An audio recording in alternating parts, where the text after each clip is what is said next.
mengembangkan serta meningkatkan kemampuan hidup sehat dengan penerapan perilaku hidup bersih dan sehat atau PHBS, serta derajat kesehatan peserta didik melalui pelaksanaan trias UKS, yakni yang pertama pendidikan kesehatan melalui kegiatan peningkatan pengetahuan secara intrakurikuler, kokurikuler, dan ekstrakurikuler dan pembiasaan PHBS.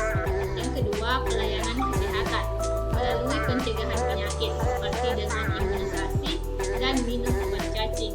Yang ketiga, pembinaan lingkungan sekolah sehat dengan melengkapi sarana prasarana PHBS antara lain seperti air bersih, toilet, tempat cuci tangan, tempat sampah, dan saluran drainase. Selanjutnya saya akan menjelaskan tentang arti lambang UKS. Arti lambang UKS segitiga sama sisir menggambarkan 3 program pokok UKS, yaitu pendidikan kesehatan, pelayanan kesehatan, dan pembinaan lingkungan sekolah yang sehat. Adapun tulisan UKS yang ditulis secara vertikal dan horizontal menggambarkan bahwa UKS dilaksanakan mulai dari TK sampai dengan SMA, serta dilaksanakan secara berjenjang dari sekolah atau madrasah sampai pusat secara terkoordinasi, baik antara sekolah dengan tim pembina UKS di bawahnya dengan yang di atasnya, maupun antar sesama tim pembina UKS yang sejajar. Yang kedua, sejarah UKS.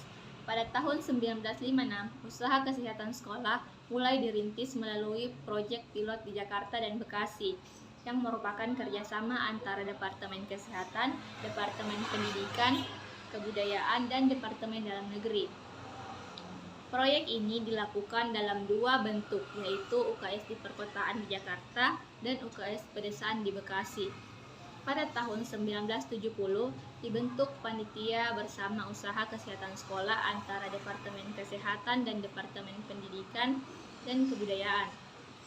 Pada tahun 1980, ditingkatkan menjadi keputusan bersama Menteri Pendidikan dan Kebudayaan serta Menteri Kesehatan tentang pembentukan kelompok kerja usaha kesehatan sekolah.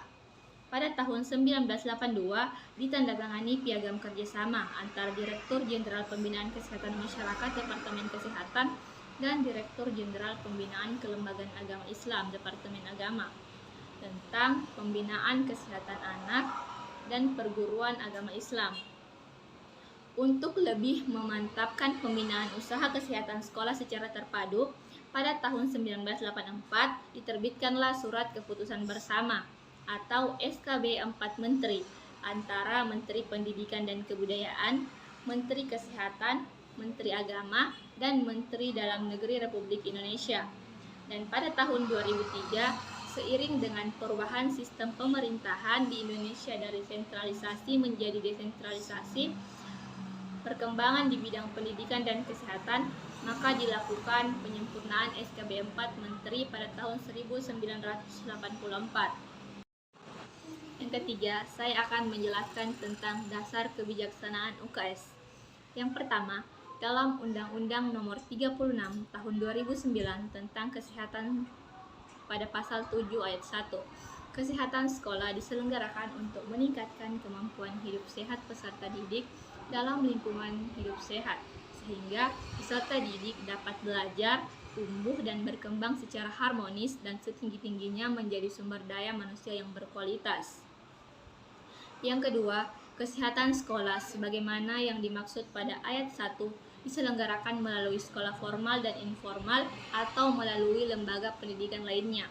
Yang ketiga, ketentuan mengenai kesehatan sekolah sebagaimana yang dimaksud pada ayat 1 dan ayat 2 yang ditetapkan dengan peraturan pemerintah. Selanjutnya materi keempat, yakni alasan perlunya UKS di sekolah. Ada beberapa alasan mengapa UKS diperlukan di lingkungan sekolah. Antara lain, untuk meningkatkan kesadaran dan pemahaman siswa tentang kesehatan. UKS dapat membantu meningkatkan kesadaran siswa tentang kesehatan dan pentingnya menjaga kesehatan. Hal ini dapat membantu siswa untuk memahami bagaimana menjaga kesehatan secara umum, termasuk dalam hal gaya hidup sehat, pola makan sehat, dan olahraga teratur. Mencegah dan mengendalikan penyakit. UKS juga dapat membantu mencegah dan mengendalikan penyakit di lingkungan sekolah. Melalui pelayanan kesehatan dan pengawasan kesehatan, UKS dapat membantu mendeteksi penyakit pada awalnya dan mencegah penyebaran penyakit di lingkungan sekolah. Mendukung proses pembelajaran. Siswa yang sehat memiliki kemampuan untuk belajar dengan lebih baik dan fokus dalam proses pembelajaran. UKS dapat membantu memastikan bahwa siswa tetap sehat dan bebas dari gangguan kesehatan yang dapat mempengaruhi kemampuan belajar mereka. Selanjutnya, membangun lingkungan sekolah yang sehat. UKS dapat membantu membangun lingkungan sekolah yang sehat dan aman. Ini mencakup memastikan kebersihan lingkungan sekolah, mempromosikan praktik sanitasi yang baik, dan memastikan bahwa siswa memiliki akses ke air bersih dan sanitasi yang baik. Selain itu juga dapat membantu memenuhi tuntutan hukum.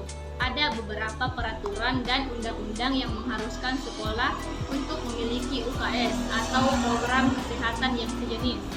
Hal ini termasuk kebijakan kesehatan dan keselamatan di tempat kerja yang mengharuskan sekolah untuk memastikan bahwa siswa dan karyawan terlindungi dari bahaya kesehatan dan keselamatan. Materi selanjutnya, materi kelima, tujuan diselenggarakannya program UKS. Secara umum, untuk meningkatkan kemampuan hidup sehat dan derajat kesehatan peserta didik, serta menciptakan lingkungan sehat sehingga memungkinkan pertumbuhan dan perkembangan anak yang harmonis dan optimal dalam rangka pembentukan manusia Indonesia seutuhnya. Sedangkan tujuan khusus untuk memupuk kebiasaan hidup sehat dan meningkatkan derajat kesehatan peserta didik yang mencakup penurunan angka kesakitan anak sekolah, peningkatan kesehatan peserta didik, baik itu secara fisik, mental maupun sosial. Selain itu, juga agar peserta didik memiliki pengetahuan, sikap, dan keterampilan untuk melaksanakan prinsip-prinsip hidup sehat, serta berpartisipasi aktif dalam usaha peningkatan kesehatan di sekolah. Dapat pula untuk meningkatkan cakupan pelayanan kesehatan terhadap anak sekolah, meningkatkan daya tangkal dan daya hayat terhadap pengaruh buruk narkotika, rokok, alkohol, dan obat-obatan berbahaya lainnya.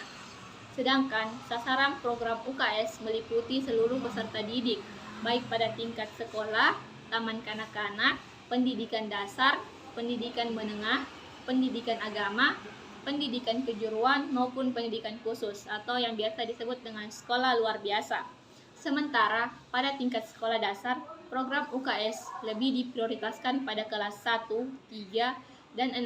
Antara lain dengan pertimbangan pada kelas 1 merupakan fase penyesuaian pada lingkungan sekolah baru, juga terkait dengan imunisasi ulang, dan lepas dari pengawasan orang tua, kemungkinan kontak dengan berbagai penyakit lebih besar, dan termasuk saat yang baik untuk diimunisasi ulang, yakni materi ke-6, ruang lingkup UKS. Ini terbagi menjadi dua bagian, yaitu ruang lingkup program UKS dan ruang lingkup pembinaan dan pengembangan UKS. Pada poin pertama, yakni ruang lingkup UKS, di mana sebagai cermin dalam 3 program pokok UKS, yaitu penyelenggaraan pendidikan kesehatan, misalnya meningkatkan pengetahuan, sikap, dan keterampilan untuk senantiasa berperilaku hidup sehat. Yang kedua, penyelenggaraan pelayanan kesehatan di sekolah, seperti pengobatan ringan dan P3K maupun P3P, dan yang terakhir adalah pembinaan lingkungan kehidupan sekolah sehat, baik fisik, mental, sosial, maupun lingkungan, seperti pelaksanaan 7K, yakni kebersihan, keindahan, kenyamanan, ketertiban, keamanan, kerindangan, dan kekeluargaan. Yang kedua, yaitu ruang lingkup pembinaan dan